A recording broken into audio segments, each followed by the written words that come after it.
அகில உலக பரபிரம்ம ஜோதி எனது மகர ஜோதி எனது மகர ஜோதி. என்னோட பதிவு பார்க்குற அனைத்து தமிழ் மக்களுக்கும் என் மனமார்ந்த நன்றியை நான் தெரியப்படுத்திக் கொள்கிறேன். ஏன்னு கேட்டீங்கன்னா, ஓம் அப்படின்னு சொன்னால் விநாயகன், அரி என்றால் சபரிமலை ஐயப்பன், மறுபடி ஓம் என்றால் முருகன். அதாவது ஓம் அரி ஓம். அப்போ அறிவு கடவுள் முருகன், அறிவு கடவுள் முருகன்னா அறிவு அப்படின்னு சொன்னால் சந்திரன், அதாவது மதி. அப்போ அறிவு கடவுள் முருகன் சந்திரன் தான் அப்படின்னு இந்த பதிவு மூலமாக நான் ஆரம்பத்திலேருந்து பேசிக்கிட்டு இருந்தேன். சந்திரன் அரி சந்திரன் அரின்னு. அப்போ நிறைய பேர் இந்த சாமியார் பைத்தியம் கிறுக்க அப்படின்னு சொல்கிறவங்களெல்லாம் ஆன்மீகத்துக்கு உட்பட்டவங்கள் அல்ல. அவங்க ஆன்மீக பேரை சொல்லி நடிக்கிறவங்க அப்படின்னு தான் நான் சொல்ல முடியும். ஏன்னா கந்த சஷ்டி கவசம் அப்படின்னு சொன்னால் ஒரு தாயோட தேகம் அப்படின்னு சொன்னால் தாய் தந்தையோட தேகம் தான் இந்த பூமியில் 51 சக்தி பீடம். அதாவது கல்கட்டா அப்படின்னு சொன்னால் கால் விழுந்த இடம் கல்கட்டா. அப்போ வைஷ்ணவி மாதா, இப்படி ஒவ்வொரு ஸ்தலம். அப்போ இந்த மொத்தமாக ஒரே இடம் எங்கன்னு கேட்டீங்கன்னா பாண்டிய நாடு. அதாவது பாண்டிய நாடு அப்படின்னு சொன்னால் மதுரை. அப்போ இந்த மதுரையில் மீனாட்சின்னு சொன்னால் கள்ளழகர் மீனாட்சி. அப்போ பஞ்சபாண்டவர்கள் கதையும் இங்கே தான், ராமாயண கதையும் இங்கே தான், மகாபாரத கதை எல்லாமே இங்கே தான். அதாவது தென்னாடுடைய சிவனே போற்றி எந்நாட்டவருக்கு இறைவா போற்றி அப்படின்னு சொன்னால் லிங்க வழிபாடு இங்கேருந்து தான் ஆரம்பிச்சது. நடராஜ பெருமானோட வழிபாடு இங்கே தான் ஆரம்பிச்சது. புரியுதா? அப்போ இந்த புதுவசம் சேனல் மூலமாக போன வருடம் நான் பேசியிருந்தேன். ஐயா 2020 வருது, உலகத்துக்கே ஒரு ஷோக்கு இருக்குன்னு. அப்போ அந்த ஷோக் அப்படின்னு சொன்னால் நான் உருவாக்குனதில்லை. ஏன்னா இந்த நாட்டில் வர்ற திட்டங்களுக்கு நான் முன்னக்கூட்டியே அட்வான்ஸாக சொன்னது தான். அப்போ நாட்டோட பிரதமர் நிற்கிறது என்னோட தொகுதி, அதாவது வாரணாசி, அதாவது காசிங்கிற நகரம். அந்த காசிங்கிற நகரம் என் மதுரையை சார்ந்தது தான். ஏன்னா அங்கே வரலாறு இருக்குன்னா வரலாறு உங்களுக்கு தான் தெரியாது, ஆனால் அரசாங்கத்துக்கு தெரியும். புரியுதா? அப்போ மீனாட்சின்னு சொன்னால் பெண் கடவுள் அல்ல. அதை மீனாட்சின்னு சொன்னால் பாண்டியம்மனோட ஒரு முத்திரைக்கு பேர் தான் மீனாட்சி. அப்போ அங்கே உள்ளே இருக்கிறது யாருன்னு கேட்டீங்கன்னா சுந்தரர். அப்போ இந்த சுந்தரர் யாரு? இந்த உலகத்துக்கு சிதம்பரம். அப்போ உலகத்தில் எல்லாருமே நடராஜ பெருமானா வலது கால ஊனி இடது காலில் நாட்டியம் ஆட பார்த்துருப்பாங்க. ஆனால் மதுரையில் மட்டும் ஏன் வலது கால ஊனி நாட்டியம் ஆடுறாங்க?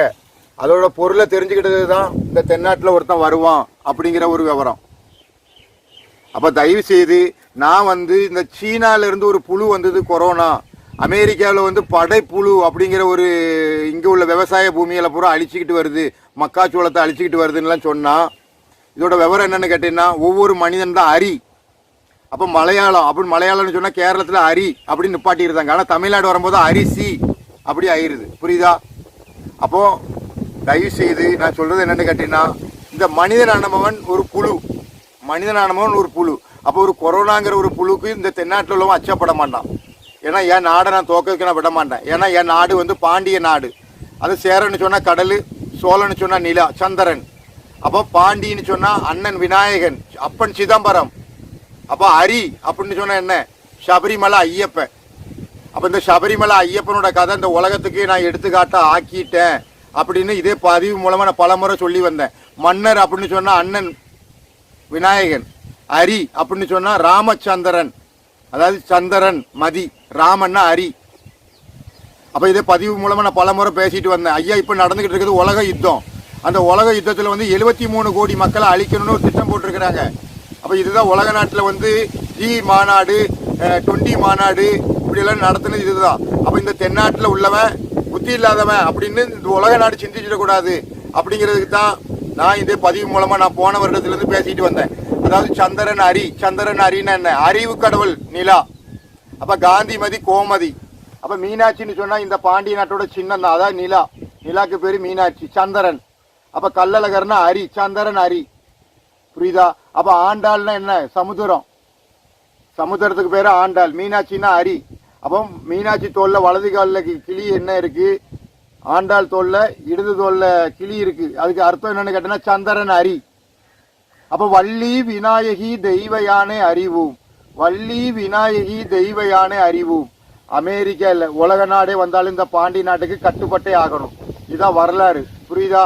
அப்போ நான் போன வருடம் மூலமாக நான் பேசிக்கிட்டே வந்ததும், இப்போ ராக்கெட்டெல்லாம் விட்டுறது, இது எல்லாமே நான் இது சேனல் மூலமாக பேசிகிட்டு இருந்தோம்னா என் பாண்டிய நாட்டை எந்த நாட்டுக்கு முன்னாடி நான் தோக்க விட மாட்டேன்.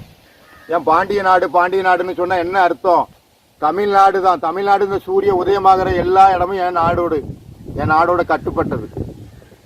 அப்ப எல்லா நாடும் வெளிச்சத்துல நிலாவோட வெளிச்சத்தை உபயோகப்படுத்துறாங்க, நிலாவோட இருட்டை உணர்றாங்கன்னா அவ்வளவும் என்னோட கட்டுப்பாடு. அதாவது பாண்டிய நாடுன்னு சொன்னா எனக்கு ஜாதி மதம் எதுவுமே கிடையாது. ஏன்னா எல்லாருமே என்னோட சகோதர சகோதரிகள், புரியுதா? அப்ப என்னிலிருந்து வந்த புத்தி தான் எல்லாருக்குமே. அப்ப என் புத்தியை நான் மற்றுள்ள நாட்டுக்கோ மற்றுள்ள ஆட்களுக்கோ நான் தோக்க விட மாட்டேன்.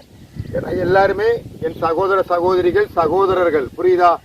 அப்போ அந்நிய நாட்டுக்காரன் என் சகோதர சகோதரி குடும்பத்துக்கு இடைஞ்சல் கொடுத்தாலோ மற்றவர்களுக்கு கொடுத்தாலோ அதுக்குள்ள நான் போராடுத ஒரு போர்க்களம். அதாவது அருள் ஆனந்த செந்தில் விநாயக பெருமாள் அப்படின்னா என்ன? அப்பன் முத்துராமன், முத்துராமன்னா என்ன? சிவான்னு சொன்னா அம்மை சிவகாமி, சிவராமன் சொன்னா ஹரி, சந்திரன் ஹரி, அப்ப ராமச்சந்திரன்.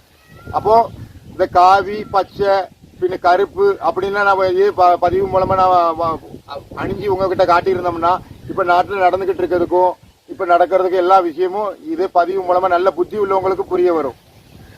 புத்தி இல்லாதவன் அழிஞ்சுக்கிட்டே தான் போவான், புரியுதா? அப்ப அறிவு கடவுள் புத்தி தான். அப்ப அந்த புத்தியை பெகுமானிக்க. ஓம் அப்படின்னா விநாயகன், ஹரி அப்படின்னு சொன்னா சபரிமலை ஐயப்பன், மறுபடி ஓம் அப்படின்னு சொன்னா அண்ணன் முருகன். அப்போ ஓம் ஹரி ஓம், ஓம் ஹரி ஓம், ஓம் ஹரி ஓம்.